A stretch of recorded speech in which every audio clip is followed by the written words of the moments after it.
Querido Vermebile, sim, um período de tentação sexual é um excelente momento para introduzir um ataque secundário à irritabilidade do paciente.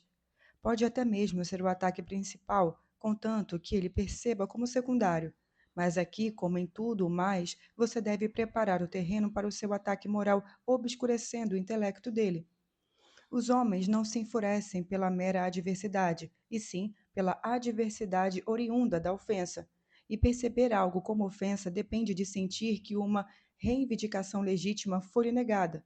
Portanto, quanto mais reclamações o paciente tiver sobre a vida, induzidas por você, mais frequentemente ele se sentirá ofendido e, como consequência, mais mal-humorado ficará.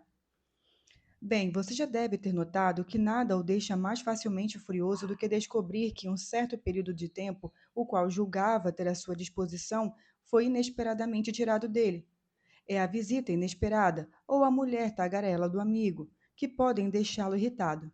Mas ele não é ainda tão pouco caridoso ou preguiçoso a ponto de essas pequenas exigências de sua cordialidade serem em si mesmas excessivas para ele. Elas o irritam porque ele vê o tempo como sua propriedade e sente que está sendo roubado. Você deve, portanto, sempre proteger na mente dele a curiosa premissa de que o meu tempo pertence a mim. Deixe-o sentir que começa cada dia como legítimo proprietário de 24 horas. Deixe-o sentir que aquele pedaço de sua propriedade que tem de ceder e seus empregadores é um tributo muito pesado e que aquela outra porção de tempo que ele cede aos deveres religiosos é uma generosa doação. Mas ele jamais deve duvidar de que a soma total de tempo que sofreu essas deduções era, de algum modo misterioso, um direito da nascença. Você tem, portanto, uma tarefa bastante delicada. A premissa que você deseja que ele continue a ter é tão absurda que, uma vez questionada, nem mesmo nós conseguiremos encontrar a mais pífia argumentação em sua defesa. O homem não pode produzir nem reter um único momento do tempo. Todo o tempo lhe é concedido como uma dádiva. Do contrário, ele poderia muito bem considerar o sol e a lua seus bens móveis. Ele também está, em tese, determinado a servir totalmente ao inimigo, e se o inimigo aparecesse fisicamente para ele e exigisse o tempo integral dele durante um dia inteiro, ele não se negaria. Ele ficaria imensamente aliviado se esse dia não envolvesse nada mais trabalhoso do que ouvir a conversa de uma mulher tola, e ficaria aliviado, quase a ponto da decepção, se por meia hora durante esse dia o inimigo dissesse: Agora você está livre para se divertir. Mas até mesmo ele se dará conta, se meditar sobre isso um instante, de que, na verdade, ele se encontra todos os dias nessa situação. Assim, quando falo de preservar essa premissa na mente dele, a última coisa que desejo que você faça é fornecer-lhe argumentos para defendê-la, pois ele não existe. Sua tarefa é de caráter puramente negativo. Não deixe que os pensamentos dele se aproximem nem um pouco dessa pesquisa. Deixe-a envolta pela escuridão, e no centro dessa escuridão, deixe que o sentimento dele de propriedade do tempo descanse em paz, em constante funcionamento e jamais examinado. O sofrimento de posse em geral sempre deve ser encorajado. Os humanos sempre fazem reivindicações quanto às suas posses que soam igualmente engraçadas aos ouvidos tanto no céu quanto no inferno, e devemos encorajá-los a continuar assim. Muito da moderna resistência à castidade advém da crença dos homens de que são donos de seus corpos, que são como vastos e perigosos domínios, pulsando com a energia que fez os mundos dos quais eles se encontram sem o consentimento deles e dos quais também e podem ser impulsos ao bel prazer de outrem. É como se um pequeno príncipe colocado pelo pai por amor no comando de alguma grande província sob a regência real de sábios conselhos passasse a imaginar que ele realmente é dono de todas as cidades, florestas e sementes, de mesmo modo que é dono dos bloquinhos de montar com que brincamos quando chão da creche. Nós produzimos essa sensação de posse não apenas por meio do orgulho, mas também pela confusão.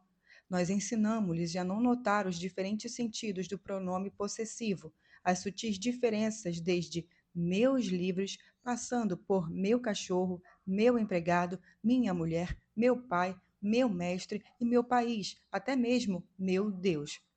Nós podemos ensiná-lo a reduzir todos esses sentidos ao de minhas botas, o meu de posse. Mesmo na creche, uma criança pode aprender a referir-se quando diz meu ursinho, não ao velho objeto da afeição com que se estabelece uma relação especial, e sim ursinho que eu posso desfazer em pedacinhos se eu quiser. E do outro lado da balança, nós ensinamos os homens a dizer meu Deus num sentido não muito diferente daquele de minhas botas, ou seja, o Deus a que posso recorrer devido aos meus valiosos serviços prestados, ou a Deus que eu exploro do público, o Deus em que fiz a minha morada. E durante todo o tempo, a grande piada é que a palavra meu, no seu sentido puramente possessivo, não pode ser pronunciada por um ser humano sobre a coisa alguma. A longo prazo, tanto o nosso pai quanto o inimigo dirão meu de todas as coisas existentes, e especialmente de cada homem. No fim, os humanos saberão, esteja certo, a quem seu tempo, suas almas e seus corpos realmente pertencem, e com certeza não pertencem a eles, independentemente do que aconteça. Por agora, o inimigo diz meu de todas as coisas com base no fundamento legalista e pedante de que foi ele quem as criou. Nosso Pai espera no fim dizer meu de todas as coisas com base no fundamento mais realista e dinâmico da conquista. Afetuosamente, seu tio, Fitafuso. Querido Vermelho, ora, então seu paciente está apaixonado por uma moça que nem sequer aparece no relatório que você me enviou. Talvez você tenha interesse em saber que os pequenos desentendimentos que você tentou causar com a política secreta, também algumas expressões descuidadas numa de minhas cartas, já foi passado a limpo. Se você contava com isso para obter os meus favores, verá que estava enganado. Você pagará por isso e também pelos seus outros erros. Por enquanto, envie o anexo com o livrinho recém-publicado a respeito da Casa de Correção para Tentadores Incompetentes. É ricamente ilustrado, aposto que você achará extremamente interessante. Examinei o dossiê dessa moça e fiquei horrorizado com as minhas descobertas. Não é apenas uma moça cristã, mas bastante cristã. Uma moça vil, sorrateira, de sorrisinho afetado, recatada, monossilábica, tímida, insípida, insignificante, virginal e comum. Uma criaturazinha repulsiva. Ela me dá vontade de vomitar. Seu mau cheiro exala das páginas do dossiê e queima os dedos. Fico possesso ao ver o quanto o mundo piorou. Em outras eras, nós a colocaríamos numa arena. Gente desse tipo foi feita para isso. Não que ela talvez fosse a grande proveito ali, tampouco. Uma farsante de duas caras, o tipo de pessoa que parece que vai desmaiar se vir sangue, mas capaz de morrer com um sorriso no rosto. Uma farsa da cabeça aos pés. Tem um ar de santinha, mas ainda assim é capaz de fazer comentários espirituosos e divertidos. O tipo de gente que me acharia ridículo. Uma vestalzinha asquerosa e insípida, e ainda assim pronta a atirar-se nos braços daquele idiota como qualquer outro animal reprodutor. Por que o inimigo não faz voar pelos ares por conta disso se ele é tão fanático pela virgindade em vez de ficar só olhando lá de cima sorrindo? No fundo, ele é hedonista. Todos aqueles jejuns, vigílias, martírios e cruzes são só fachada, ou são como a espuma do mar. Lá no mar dele, existe prazer e mais prazer, e ele não guarda nenhum segredo a respeito. A sua mão direita há delícias eternas. Que nojo! Não acho que ele tenha a menor noção daquele mistério elevado e austero que alcançamos na nossa visão angustifica. Ele é vulgar, Bermebile. Tem uma mente burguesa. Ele encheu o seu mundo de prazeres. Existem coisas que os humanos fizeram o dia todo sem que ele se importe nem um pouco. Dormir, lavar roupa, comer, beber, fazer amor, jogar, rezar, trabalhar. Tudo isso tem de ser pervertido para que passe a ter algum valor para nós. Nós entramos nessa batalha em cruel desvantagem. Nada está naturalmente a nosso favor. É óbvio, então, que o seu paciente passará a conhecer a família dessa mulher e todo o seu círculo de amizades. Será que você não percebeu que a própria casa onde ela mora é um lugar onde ele jamais deveria ter entrado? Todo o ambiente exala aquele odor moral. Até o jardineiro, que só trabalha lá há 5 anos, começa a adquiri-lo. Até os convidados, depois de passarem lá um fim de semana, vão embora carregando um pouco desse odor. O cão e o gato estão impregnados dele. É uma casa cheia de mistério impenetrável. Temos certeza de que cada membro da família obviamente está se aproveitando dos outros de alguma maneira, mas não conseguimos descobrir como. Eles protegem com unhas e dentes com o próprio inimigo o segredo do que está por trás de toda essa simulação de amor e austria. Toda a casa, o jardim não passa de uma grande obscenidade, tem uma semelhança repulsiva com a descrição que certo escritor humano fez do paraíso, as regiões onde há apenas vida e onde, portanto, tudo aquilo que não for música será silêncio. Música e silêncio. Como de certos dois, deveríamos ter eternamente gratos ao fato de que, desde que nosso Pai entrou no inferno, bem antes do que os humanos, contando em anos-luz, poderiam imaginar se nenhuma polegada do espaço do inferno e nenhum momento do tempo do inferno sucumbiu a qualquer dessas forças abomináveis. Tudo foi ocupado pelo ruído, o grande dinamismo, a expressão audível de tudo o que é eufórico, brutal e viril. O ruído, a única coisa que nos protege dos ressentimentos estúpidos, dos receios sem esperança e dos desejos impossíveis. No fim, transformaremos todo o universo em ruído. Já fizemos grandes avanços nesse sentido quanto à Terra. No fim de tudo, as melodias e os silêncios do céu serão esmagados pelo ruído, mas eu admiro que ainda somos barulhentos o bastante, nem mesmo estamos perto disso. Mas a nossa pesquisa continua. Enquanto isso, você, seu sujeitinho asqueroso. Neste ponto, o manuscrito é interrompido e retomado com caligrafia diferente. Acabo de descobrir que, no calor da composição, sem querer assumir a forma de uma enorme centopeia. Assim sendo, ditarei o restante para o meu secretário. Agora que a transformação está completa, percebo que este é um fenômeno periódico. Alguns boatos a respeito disso foram parar nos ouvidos humanos, e um relato distorcido aparece no poeta Milton, com que um adendo ridículo. Ele disse que essas mutações são uma espécie de punição que nos foi imposta pelo inimigo. Um escritor mais moderno, um sujeito chamado Shaw, algo assim, conseguiu, no entanto, captar a verdade. A transformação acontece de dentro para fora e é uma gloriosa manifestação daquela força vital que o nosso Pai idolatraria se ele não idolatrasse apenas a si próprio. Na minha forma atual, sinto-me ainda mais ansioso para vê-lo, Vermebile, para unir-se a você num eterno abraço. Querido Vermebile, através dessa moça e de sua família asquerosa, agora o paciente passa a conhecer mais e mais cristãos todos os dias, os cristãos bastante inteligentes também. Durante um bom tempo, será praticamente impossível eliminar a espiritualidade da sua vida. Pois bem, sendo assim, devemos corrompê-la.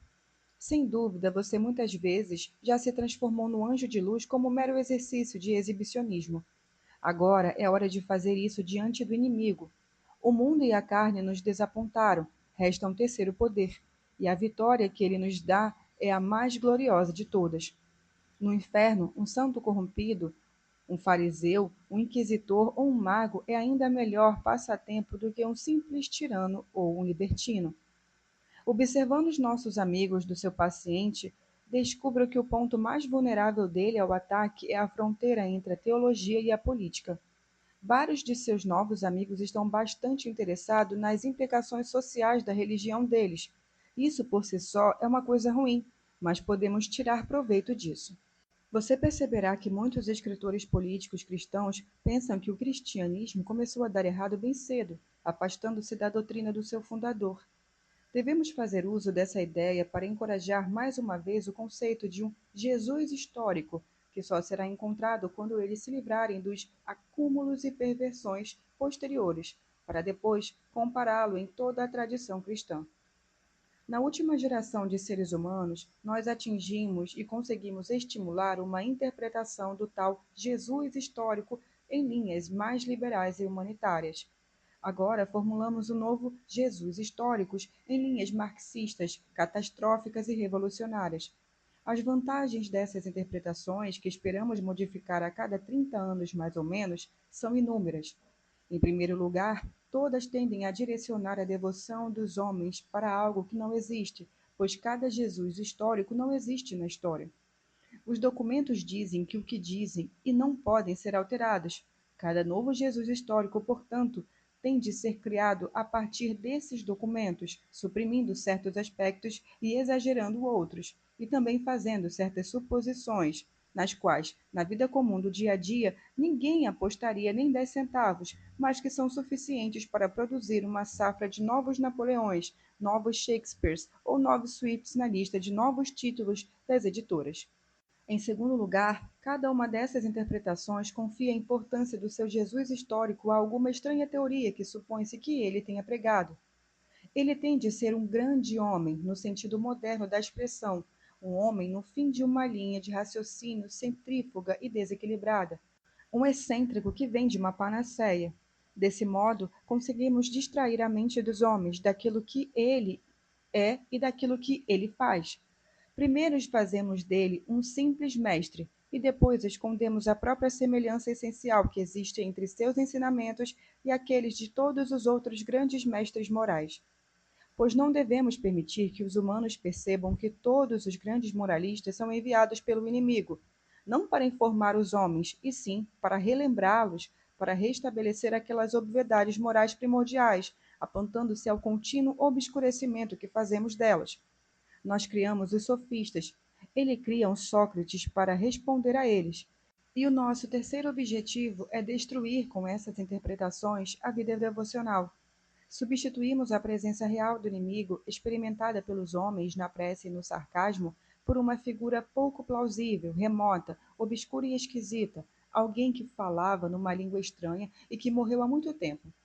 Tal objeto certamente não é digno de adoração.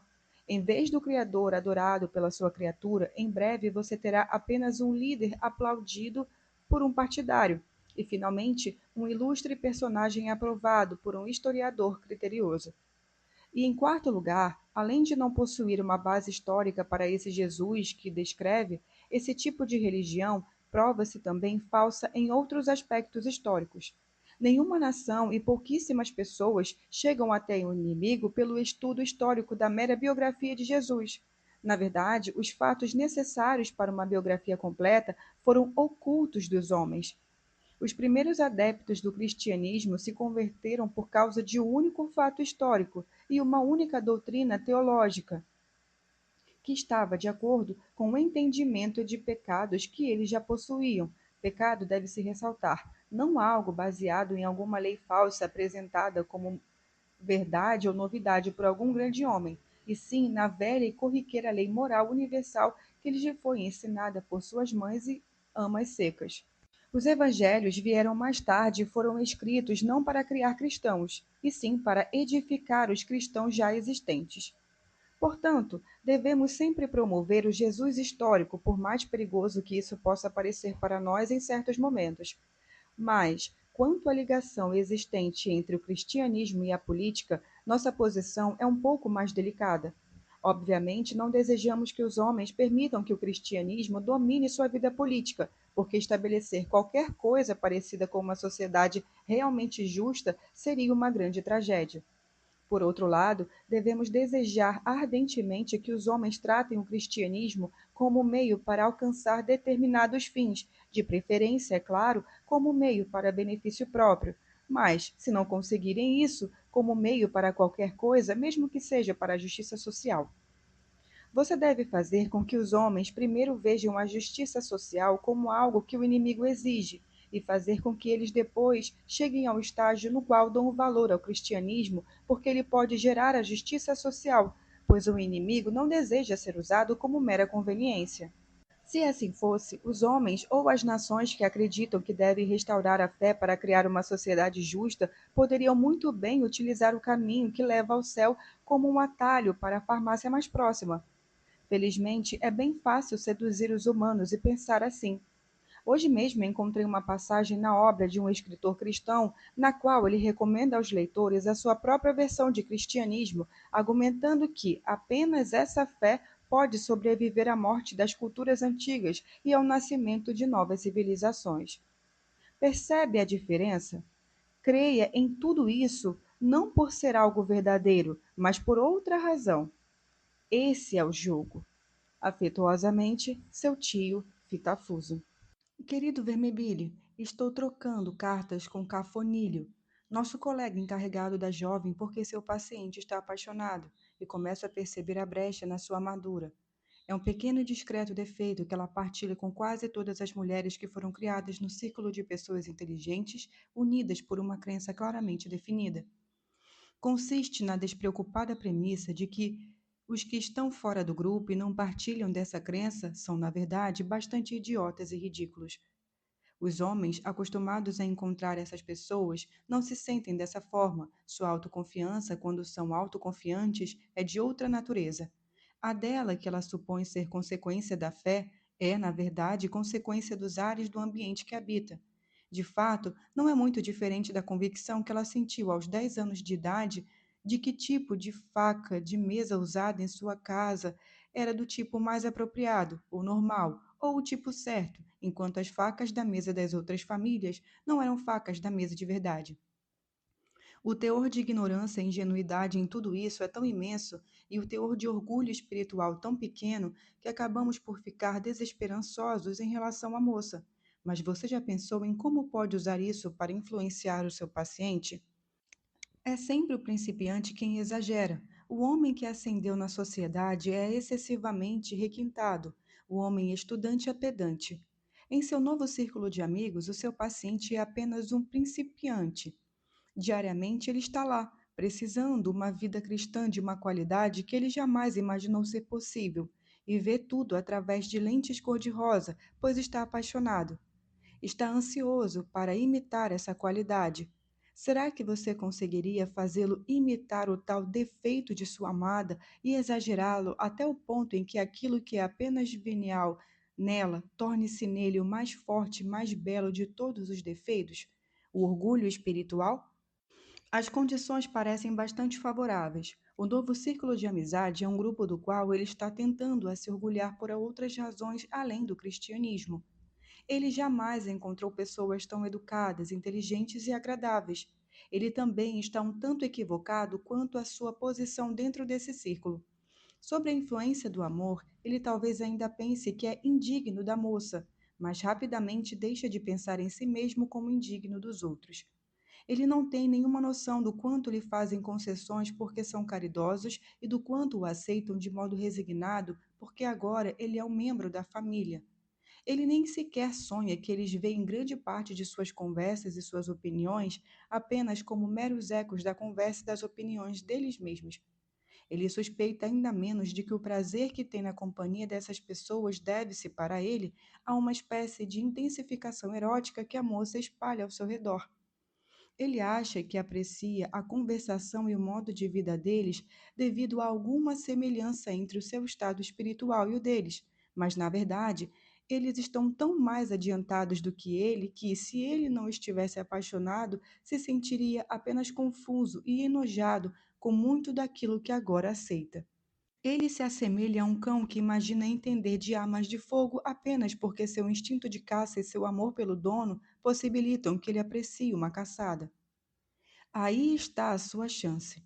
Enquanto o inimigo, através do amor sexual e de algumas pessoas bastante agradáveis, bem mais avançadas em seus serviços a ele, faz com que o primitivo jovem suba a níveis que jamais poderia alcançar de outro modo, você deve fazê-lo sentir que está encontrando o seu próprio nível, que essas pessoas são do seu tipo e que, ao estar entre elas, ele está em casa.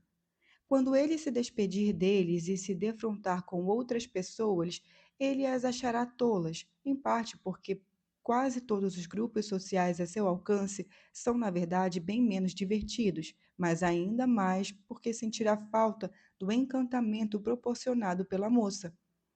Você deve ensiná-lo a confundir esse contraste entre o círculo de pessoas que o agradam e o círculo que o entedia com o constante entre cristãos e os incrédulos.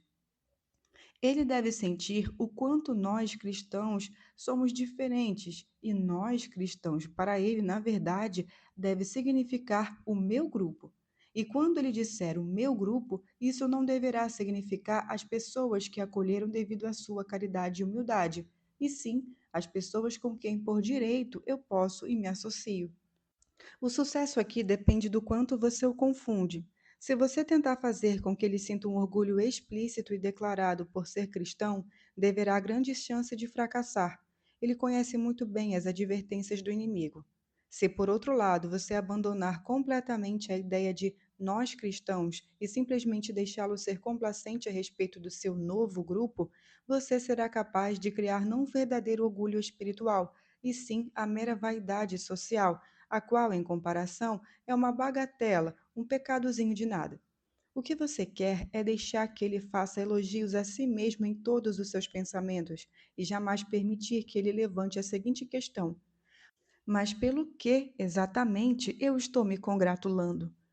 A ideia de pertencer a um círculo interno, de pertencer a algo oculto, é-lhe bastante agradável. Toque repetidamente nessa tecla. Ensine-o por meio da influência da moça, quando ela estiver em seus momentos mais tolos, a adotar um ar de alguém que está achando graça das coisas que os incrédulos dizem. Algumas teorias com que ele pode deparar nos círculos cristãos modernos podem ser de grande ajuda. Refiro-me às teorias que colocam a presença da sociedade em algum círculo oculto de eruditos, uma minoria treinada de teocratas. Não é da sua conta se essas teorias são verdadeiras ou falsas. O que importa é fazer do cristianismo uma religião de mistérios, na qual ele se sinta um dos iniciados. Peço-lhes encarecidamente que não encha mais suas cartas com essas besteiras sobre a tal guerra europeia. Suas implicações finais serão, sem dúvida, importantes, mas isso é assunto para o alto comando.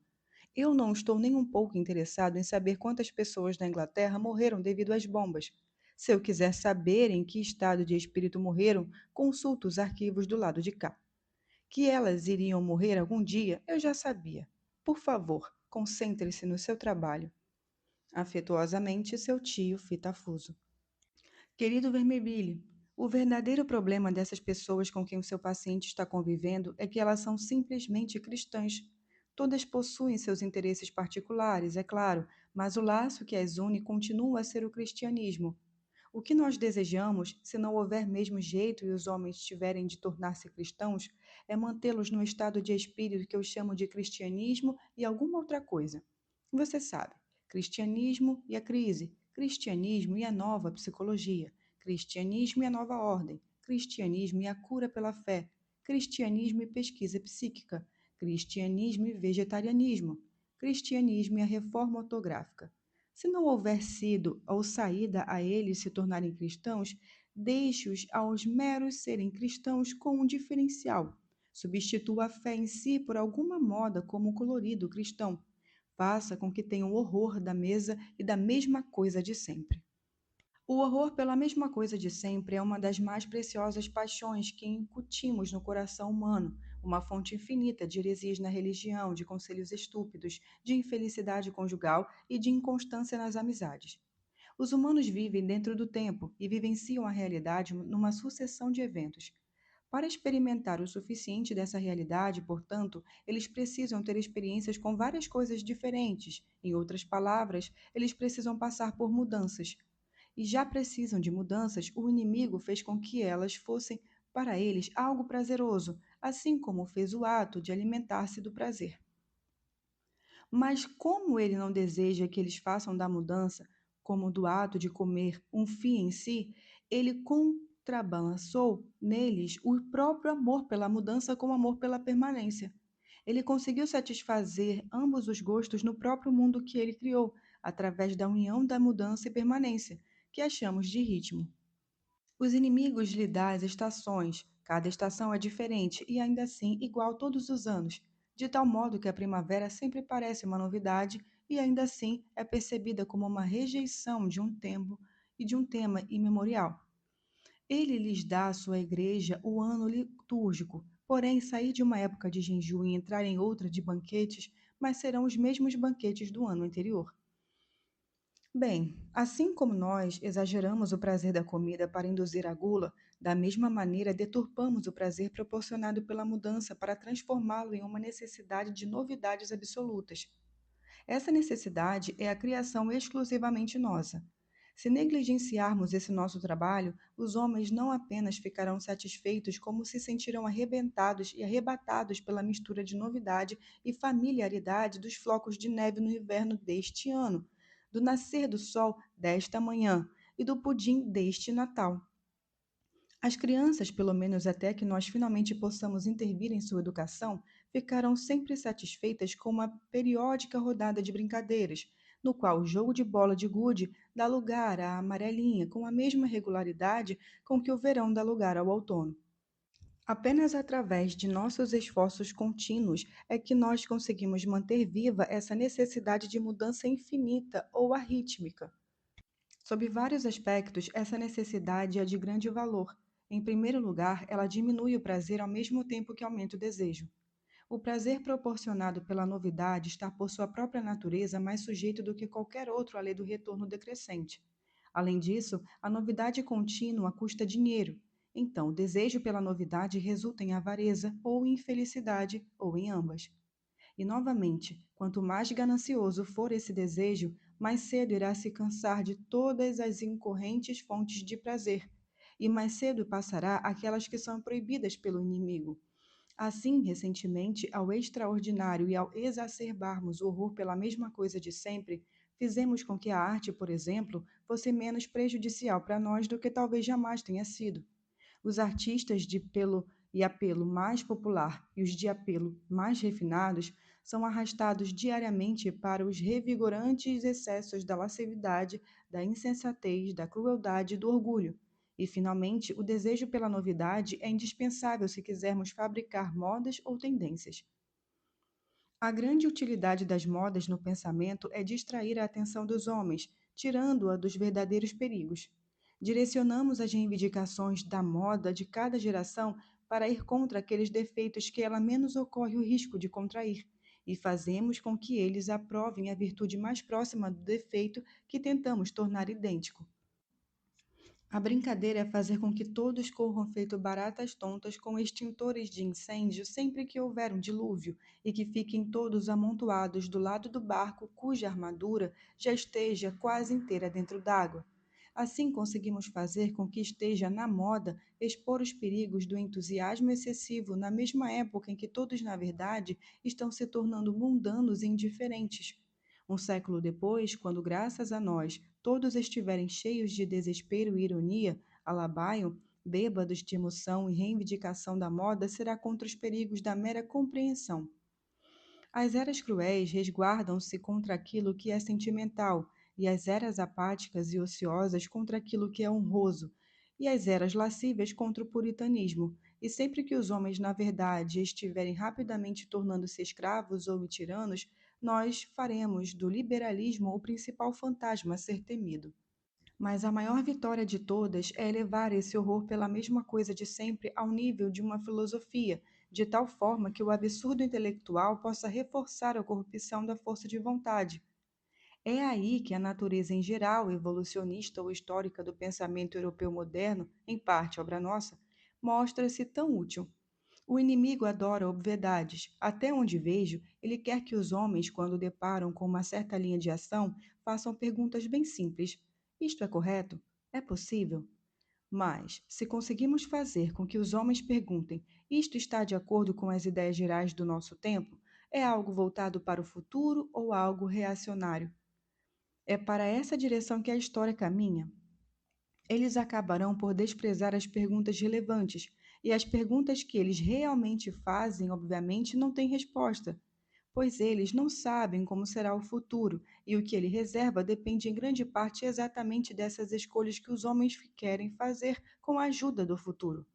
Consequentemente, enquanto suas mentes estiverem boiando nesse vácuo, teremos mais chances para entrar subreceptamente em cena e fazê-los curvarem-se à linha de ação que nós decidimos.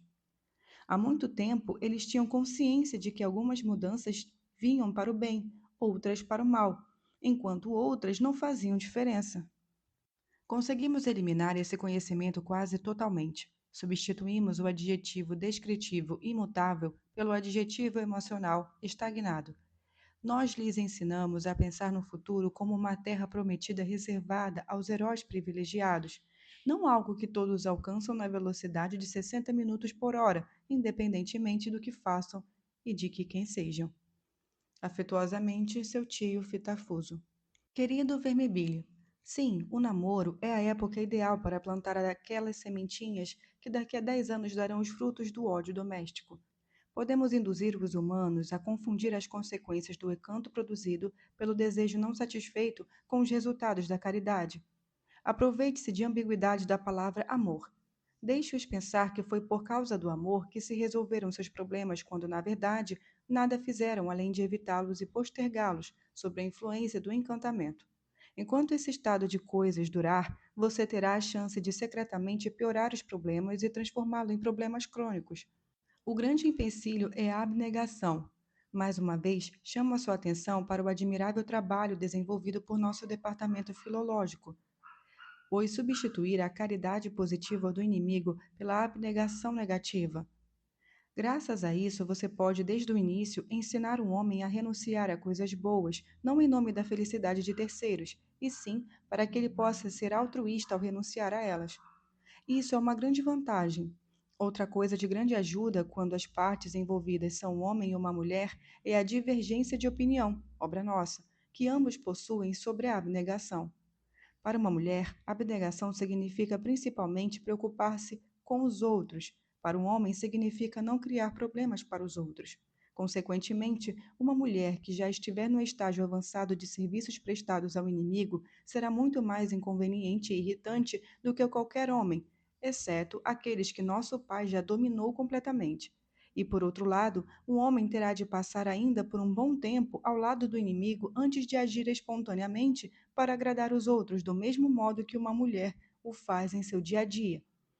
Assim, enquanto a mulher busca ser generosa e o homem busca respeitar os direitos alheios, cada sexo, sem nenhuma razão óbvia, passa a ver o outro como um absurdo egoísta. Você pode criar ainda mais confusões. O encanto erótico produz um sentimento de gentileza mútua, através do qual cada um se sente realmente satisfeito ao ceder aos pedidos do outro. Eles também sabem que o inimigo exige deles um certo grau de caridade, que, se obtido, resultaria em atos semelhantes. Você deve fazer com que eles estabeleçam como regra para toda a vida de casados esse grau de autossacrifício mútuo, que no presente brota naturalmente do encanto, mas que, quando o encanto desaparecer, eles não terão como tornar realidade, pois não terão caridade suficiente. Eles não serão capazes de ver a armadilha, já que estão duplamente cegos, confundem o entusiasmo sexual com a caridade e pensam que esse entusiasmo irá durar. Quando um certo tipo de abnegação oficial ou legal já estiver estabelecido como regra, uma regra que não pode ser mantida, porque os recursos emocionais de ambos feneceram e seus recursos espirituais ainda não amadureceram, os resultados serão excelentes. Ao discutir qualquer ação conjunta, torna-se obrigatório que A discuta em favor dos supostos desejos de B contra os seus próprios, enquanto B deve fazer o oposto. Em geral, é impossível saber quais os verdadeiros desejos de cada um. Com sorte, eles terminarão por fazer algo que nenhum dos dois quer, enquanto cada um erroneamente se sente superior ao outro moralmente e nutre secretamente o desejo por um tratamento preferencial devido à abnegação que demonstrou possuir, além de guardar um rancor oculto pelo outro por ele ter aceitado tão facilmente o seu sacrifício. Mais tarde, você pode até arriscar aquilo que podemos chamar de ilusão do conflito generoso. Esse é um jogo que funciona melhor com mais de duas pessoas, uma família com filhos já adultos, por exemplo. Alguém propõe algo bastante trivial, como tomar chá no jardim. Uma das pessoas faz questão de deixar bem claro que prefere não tomar chá no jardim, mas está, é claro, disposta a ceder em nome do seu altruísmo, entre aspas.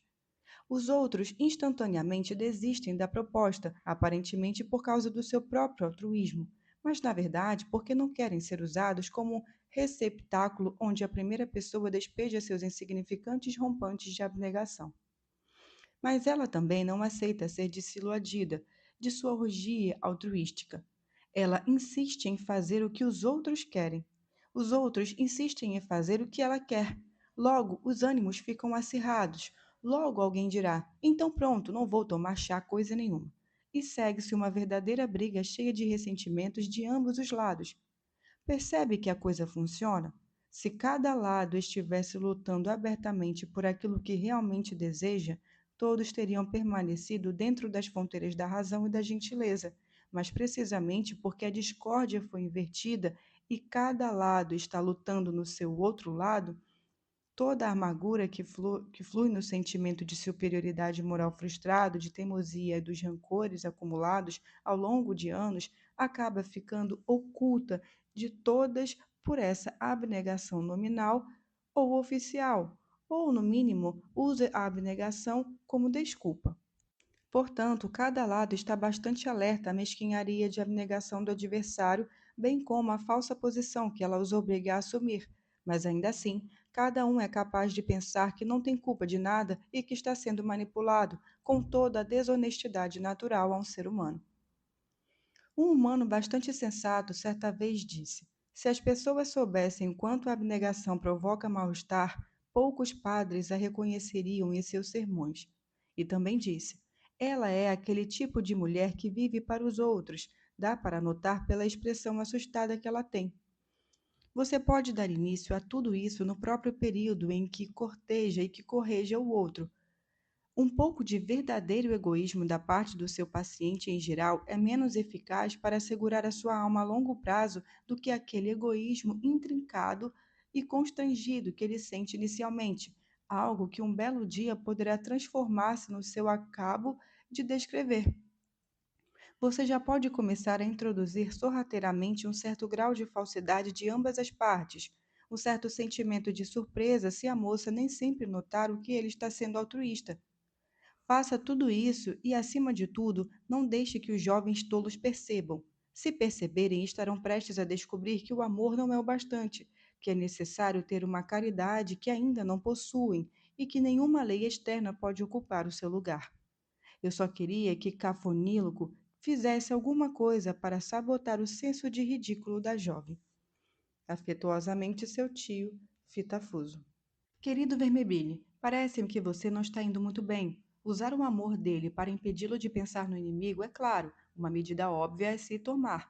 Mas você deixa entrever o quanto está fazendo mau uso disso quando diz que essa questão da distração e da falta de concentração tornou-se um dos principais assuntos nas preces dele? Isso significa que você em grande medida fracassou. Quando isso ou qualquer outra distração cruzar os pensamentos dele, você deverá encorajá-lo a descartar tudo, apelando para a pura força de vontade e a tentar continuar a prece normalmente, como se nada tivesse acontecido. Se ele aceitar a distração como seu problema atual e fizer menção dele perante o inimigo, além de fazer dele o principal tema de suas preces e de seu objetivo, isso será prejudicial para você. Qualquer coisa, mesmo um pecado, que tenha como consequência deixá-lo ainda mais próximo do inimigo, acaba, por a longo prazo, ir contra nós. Mas há outra linha de ação que pode ser promissora. Agora que ele está apaixonado, uma nova ideia de felicidade terrena surgiu em sua mente. Portanto, há uma nova urgência em suas preces, que são puramente preces de súplica a respeito da guerra e de assuntos semelhantes. Agora é o momento para criar dificuldades intelectuais para as preces desse tipo. Você sempre deve encorajar a falsa espiritualidade, baseando-se na acepção aparentemente religiosa de que a verdadeira prece é apenas o louvor e a comunhão com Deus. Passa a ser fácil atrair os humanos para a desobediência direta ao inimigo, o qual disse-lhes claramente que eles devem rezar pelo pão de cada dia e pela cura dos enfermos. Você deve, é claro, esconder do seu paciente o fato de que prece pelo pão de cada dia, interpretada no sentido espiritual, na verdade é tão grosseiramente uma prece de súplica quanto seria de qualquer outra maneira.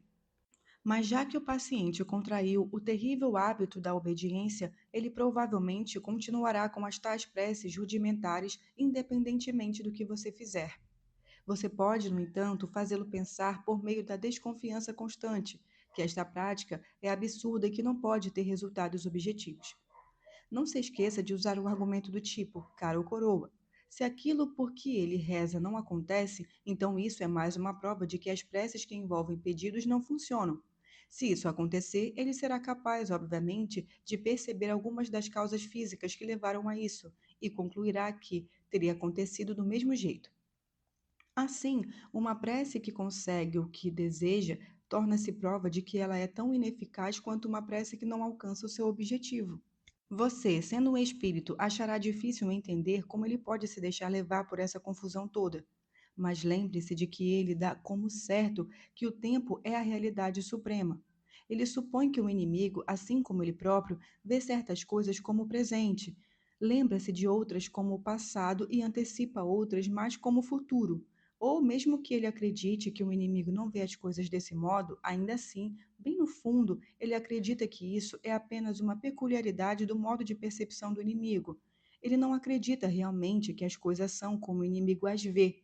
Se você tentasse explicar para ele que as preces dos homens no dia de hoje são uma das inúmeras coordenadas utilizadas pelo inimigo para harmonizar o dia de amanhã, ele replicaria que, de qualquer modo, o inimigo sempre soube que os homens iriam fazer essas preces, e sendo assim, eles não rezaram livremente, mas estavam predestinados a rezar. E acrescentaria que é possível reconstruir os eventos de um determinado dia desde as suas causas até a criação da própria matéria, de tal modo que a coisa toda, tanto do lado humano quanto do lado material, já está definida desde o início. É claro que o que ele deveria responder é bem óbvio para nós, que o problema de ligar os eventos de um determinado dia a determinadas preces é apenas o aspecto superficial, em dois pontos de seu modo temporal de percepção, do problema total de ligar todo o universo espiritual a todo o universo corpóreo, que a criação, na sua totalidade, opera em todos os pontos do espaço e do tempo, ou que pelo menos o tipo de consciência que os humanos possuem os força a ver todo o ato criador, sempre coerente consigo mesmo, como uma série de eventos sucessivos. Porque esse ato criador deixa o espaço para o livre-arbítrio deles é o maior de todos os problemas. O segredo que está por trás de toda essa lenga-lenga do inimigo em relação ao amor. Como esse ato criador consegue fazer isso, não é, ao contrário, problema algum, pois o inimigo não prevê como os humanos irão contribuir para o futuro com o seu livre-arbítrio, mas observa os atos deles no presente totalmente livre de que dispõe. E claro, observar um homem fazendo algo não significa forçá-lo a fazer tal coisa. Poderíamos dizer que alguns escritores humanos bastante intrometidos, principalmente Boécio, acabaram revelando esse segredo. Mas devido ao clima intelectual que finalmente conseguimos produzir em toda a Europa Ocidental, você não precisa se preocupar com isso. Só os eruditos leem livros antigos, e nós já demos tal jeito neles que, de todos os homens, eles são os menos capazes de adquirir sabedoria ao ler os tais livros. Conseguimos isso ao incultar neles o ponto de vista histórico. O ponto de vista histórico, a grosso modo, significa que sempre que um homem culto deparar com qualquer afirmação de um autor antigo, ele jamais irá se perguntar se a afirmação é verdadeira. Ele se pergunta quem influenciou o autor, o quanto essa afirmação contradiz o que ele disse em outros livros, que fase ela representa na evolução desse autor ou na história geral do pensamento, como ela afetou os autores posteriores, com que frequência ela é mal compreendida. Qual é a crítica geral feita a essa afirmação nos últimos 10 anos e qual é a atual conjunta do problema? Enfim, considerar esse autor antigo como uma possível fonte de sabedoria, antever que o que ele disse poderia talvez modificar os próprios pensamentos e o comportamento do leitor, é rejeitado como um ato puramente ingênuo. E já que não conseguimos enganar toda a raça humana o tempo todo, é de grande importância para nós separar cada geração de todas as outras, pois sempre que o aprendizado permite a livre troca de gerações, há o perigo de que os erros característicos de uma sejam corrigidos pelos acertos característicos de outra. Mas, para o nosso pai, ao ponto de vista histórico, os grandes eruditos se baseiam tão pouco no passado quanto o mecânico mais ignorante daquele tipo capaz de afirmar que a história é uma besteira. Afetuosamente, seu tio, Fitafuso. Querido Vermebile, quando eu lhe disse para não encher suas cartas com besteiras sobre a guerra, eu quis dizer, é claro, que eu não queria mais ler os seus relatos confusos e bastante infantis sobre a morte dos homens e a destruição das cidades. Obviamente, o que quero são relatórios completos sobre o quanto a guerra afeta o estado espiritual do paciente. E é nesse aspecto que você parece particularmente obtuso. Você alegremente me diz que tem boas razões para desconfiar que haverá pesados ataques aéreos sobre a cidade onde a criatura habita. Isso é um exemplo gritante de algo de que já reclamei com você antes, sua pressa em esquecer o objetivo principal na sua degustação imediata do sofrimento humano. Será que você não sabe o que as bombas matam? ou não se dá conta de que a morte do paciente nesse momento é exatamente o que queremos evitar? Ele já escapou do círculo de amigos materialistas em que você tentou enredá-lo. Ele se apaixonou por uma mulher bastante cristã e está temporariamente imune aos ataques da castidade e os vários métodos para corromper sua vida espiritual de que lançarmos mão não deram nenhum resultado até agora. No momento real e atual, em que o impacto total da guerra se aproxima e as esperanças terrenas dele assumem um lugar cada vez menor em sua mente, que está cheia de pensamentos sobre os seus trabalhos de defesa civil, sobre a moça forçada a ajudar seus semelhantes mais do que jamais fizera e apreciando o fato mais do que preserva, e ele não está mais absorto em suas próprias misérias, como dizem os humanos, e que está cada vez mais consciente da sua dependência em relação ao inimigo, nós certamente o poderíamos e perderíamos se ele morresse hoje à noite. Isso é tão óbvio que chega a ter vergonha de escrever. Às vezes, eu me pergunto se vocês, jovens diabos, não ficam tempos demais no serviço de tentar os humanos, se não correm esse perigo de serem infectados pelos sentimentos e valores dos humanos com que trabalham. Eles, é claro, tendem a ver a morte como um grande mal e a sobrevivência como um grande bem, mas apenas porque nós o ensinamos a pensar assim. Não se deixe influenciar pela sua própria propaganda. Eu sei que parece estranho que seu principal objetivo no momento seja exatamente a mesma coisa por que reza sua mãe e o paciente, isto é, a proteção de seu corpo. Mas você deve protegê-lo como a si mesmo. Se ele morrer agora, você o perderá. Se ele sobreviver à guerra, sempre haverá esperança. O inimigo o protegeu de você desde a primeira série de tentações, mas apenas se ele permanecer vivo, você terá o próprio tempo como seu aliado. Os longos, inóspitos e monótonos anos da prosperidade ou da adversidade na meia-idade proporcionarão um excelente meio para suas ações. O ato da perseverança é muito difícil para essas criaturas. A rotina cheia de adversidade, a gradual decomposição dos ânimos e dos amores e esperanças da juventude, o silêncio do desespero de sempre superar as tentações crônicas com que nós repetidamente os derrotamos, a inexpidez que criamos em suas vidas e o ressentimento inexprimível que eles sentem em relação a tudo isso proporciona uma excelente oportunidade para destruir uma alma pela exaustão. Se, por outro lado, a meia-idade for uma época próspera, ficaremos ainda mais fortes. A prosperidade faz com que o homem fique preso ao mundo. Ele sente que está encontrando o seu lugar no mundo, quando na verdade é o mundo que encontra o lugar nele. Sua reputação crescente, seu círculo de amizades cada vez maior, sua sensação de importância, a pressão cada vez maior do trabalho que lhe agrada e absorve. Tudo isso causa nele a sensação de estar em casa no mundo, que é exatamente o que queremos. Perceba que os jovens em geral são menos relutantes quanto à morte do que os humanos de meia idade ou idosos. A verdade é que o inimigo, ao tomar a estranha decisão de destinar esses meros animais à vida do seu próprio mundo eterno, sempre os protegeu bravamente contra o perigo de eles se sentirem à vontade em algum outro lugar. É por isso que devemos sempre desejar que nossos pacientes vivam por muito tempo. 70 anos nunca é suficiente para a difícil tarefa de impedir que suas almas vão para o céu e construir uma lógica e sólida ligação com a terra. Enquanto forem jovens, eles sempre estarão fugindo.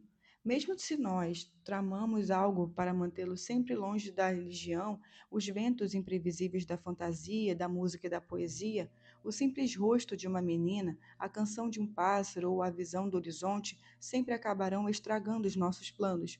Eles não se dedicarão com afinco, em primeiro lugar, para o progresso terreno, para ter ligações cautelosas com as pessoas ou a favor de alguma política de segurança. Tão arraigado é o apetite deles pelo céu que, nesse estágio, o nosso melhor método para prendê-los ao mundo é fazê-los acreditar que ele pode ser transformado num paraíso, em algum momento no futuro, pelos políticos, pela eugenia, pela ciência ou pela psicologia, e sabe-se lá pelo que mais. O verdadeiro materialismo é uma obra do tempo, ajudado, é claro, pelo orgulho, pois nós lhe ensinamos a usar as palavras bom senso, maturidade ou experiência para referir-se à horripilante experiência da morte. A experiência, no sentido peculiar que nós lhe ensinamos a dar, é, por sinal, uma palavra extremamente útil. Um grande filósofo humano quase descobriu nosso segredo ao afirmar que, em relação à virtude, a experiência é a mãe da ilusão. Mas, graças às mudanças da moda e, é claro, ao ponto de vista histórico, nós tornamos o seu livro praticamente inócuo. O grande valor que o tempo tem para nós pode ser medido pelo fato de que o inimigo permite que nós tenhamos pouco acesso a ele. A maioria dos seres humanos morre na infância. Dos que sobrevivem, muitos morrem na juventude. É óbvio que para ele o nascimento humano é importante principalmente como qualificação para a morte humana, e a morte é importante apenas como a porta de passagem para o outro tipo de vida. Portanto, podemos agir apenas sobre uma minoria seleta de seres humanos, pois aquilo que os humanos chamam de vida normal é a exceção. Aparentemente, ele quer que alguns, apenas alguns poucos de seus animais humanos com que ele está povoando o céu, já tenham passado pela experiência de resistir a nós numa vida de 60 ou 70 anos. E é aí que está a nossa chance. Quanto mais curta for essa vida, melhor uso devemos fazer dela. O que quer que você faça, proteja seu paciente o máximo que puder. Afetuosamente, seu tio Fitafuso. Querido Vermebile, agora que já temos certeza de que os humanos alemães irão bombardear a cidade do seu paciente e que seus afazeres o deixarão bastante próximo do perigo, devemos avaliar a nossa tática. Devemos almejar a covardia ou a coragem e seu consequente orgulho ou ódio pelos alemães? Bem, receio que não seja uma boa ideia tentar fazer dele um homem corajoso. Nosso departamento de pesquisa ainda não descobriu como produzir alguma virtude. Essa é uma séria deficiência. Para ser perverso de um modo significativo e eficaz, um homem precisa de alguma virtude. Que teria sido de Átila sem a sua coragem, ou de Schaikel sem a sua abstinência e a abstinência dos prazeres da carne. Como nós mesmos não podemos dar a eles essas qualidades, só podemos utilizá-las como dádivas do inimigo, e quero dizer com isso deixar para ele uma margem de dominação sobre os homens que, do outro lado, certamente seriam inteiramente nossos. Trata-se de uma solução bem pouco satisfatória, mas acredito que algum dia conseguiremos algo melhor. O ódio é algo que podemos manipular. A tensão que age sobre os nervos humanos durante o barulho, o perigo ou a fadiga deixa-os propensos a qualquer emoção violenta, e tudo se resume a canalizar essa suscetibilidade para as vias corretas. Se a consciência resistir, turve-a. Deixe seu paciente dizer que ele sente ódio não apenas em seu nome, e sim em nome das mulheres e das crianças, e que um cristão deve perdoar seus próprios inimigos, mas não os inimigos de outras pessoas. Em outras palavras, deixe-o pensar que se identifica o suficiente com as mulheres e as crianças para sentir ódio no lugar delas, mas não o suficiente para considerar os inimigos deles como seus próprios inimigos, e, portanto, dignos do seu perdão. Mas a melhor companhia para o ódio é o medo. De todos os defeitos, a covardia é apenas dolorosa, algo horrível de antecipar, horrível de sentir, horrível de lembrar. O ódio, por outro lado, tem a sua carga de prazer. Portanto, ela costuma ser a compensação pela qual um homem que sente medo indeniza a si mesmo devido às angústias nascidas do medo. Quanto mais medo ele sentir, mais irá odiar. E o ódio é um grande apaziguador da vergonha. Assim, para fazer um verdadeiro estrago nos sentimentos de caridade dele, você deverá primeiro derrotar a sua coragem. Entretanto, isso não será fácil. Nós conseguimos fazer com que os homens tenham orgulho de muitas de suas falhas, mas não da covardia. Sempre que estamos quase chegando lá, o inimigo permite que haja uma guerra, um terremoto ou outra calamidade, e imediatamente a coragem torna-se tão obviamente adorável e importante, mesmo para os olhos humanos, que todo o nosso trabalho cai por terra. E assim, eles passam a ter pelo menos um defeito do qual sentem genuína vergonha. O perigo de induzir a covardia nos nossos pacientes, portanto, é o que de que eles alcancem o verdadeiro autoconhecimento e passem a condenar a si mesmos e, consequentemente, alcancem o arrependimento e a humildade. E, de fato, na última guerra, milhares de humanos, ao descobrirem sua própria covardia, descobriram pela primeira vez todo o mundo moral. Em épocas de paz, nós podemos fazer com que muitos deles ignorem o bem e o mal completamente. Em épocas de perigo, eles são forçados a enfrentar essa questão com tamanha intensidade que não podemos fazer nada para impedi-los. E aqui nós deparamos com um dilema cruel. Se promovermos a justiça e a caridade entre os homens, estaremos jogando de acordo com as regras do inimigo. Mas, se fizermos com eles e com que eles adotem um comportamento contrário, cedo ou tarde isso induzirá uma guerra ou uma revolução, e a questão indisfarçável da coragem ou covardia acabará por despertar milhares de homens do seu torpor moral. Com efeito, esse talvez seja um dos motivos do inimigo para criar um mundo perigoso, um mundo no qual as questões morais vão sempre direto ao ponto. Ele percebe muito bem, assim como você, que a coragem não é apenas mais uma das virtudes, e sim a forma que cada virtude assume quando é testada, ou seja, quando chega ao extremo da realidade. A castidade, honestidade ou a misericórdia que cedem à ameaça serão castas ou honestas ou misericordiosas apenas certas condições. Pilatos foi misericordioso até o momento em que a situação começou a ficar perigosa. Desse modo, há tanto a perder como a ganhar em fazer dele um covarde. Talvez ele acabe aprendendo coisas demais sobre si mesmo. É claro que sempre existe a chance de piorar a vergonha, em vez de anestesiá-la e de produzir assim o desespero. Isso seria uma grande vitória. Mostraria que ele acreditou que o inimigo perdoaria seus outros pecados apenas porque ele mesmo não tinha consciência da gravidade deles como pecados. Que, em relação ao único defeito que ele realmente compreende em toda a sua desonra, ele não pode buscar a misericórdia e nem direito a ela. Mas eu mesmo que você sabe, e também temo, na verdade, que você sabe, que já o tenha deixado ir longe demais em seu aprendizado como inimigo, e ele sabe que o desespero é um pecado ainda maior que os pecados que o provocam. Quando a técnica em si para tentar a covardia, não há muito o ser dito.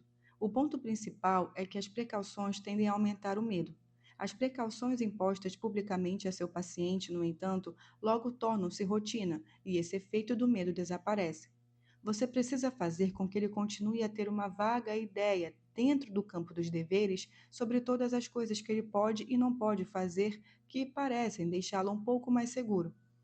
Faça com que ele pare de pensar na regra simples e passe a pensar numa série de hipóteses imaginárias para a vida.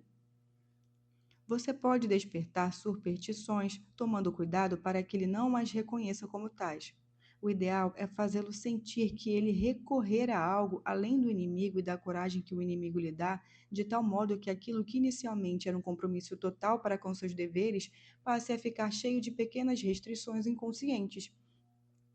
Ao construir uma série de expedientes imaginários para evitar que o pior aconteça, você pode provocar nele, já que ele não tem consciência da grande intensidade de sua disposição, a determinação de que o pior não deve acontecer. Então, nesses momentos de verdadeiro pânico, faça com que isso tome conta de seu sistema nervoso e você poderá provocar o ato fatal antes mesmo de ele se dar conta dos seus planos, meu caro sobrinho. Pois, lembre-se, o ato da covardia é tudo o que importa. A emoção do medo em si mesma não é nenhum pecado, e embora nós a apreciemos, ela não nos traz bem algum. Atenciosamente, seu tio Fitafuso.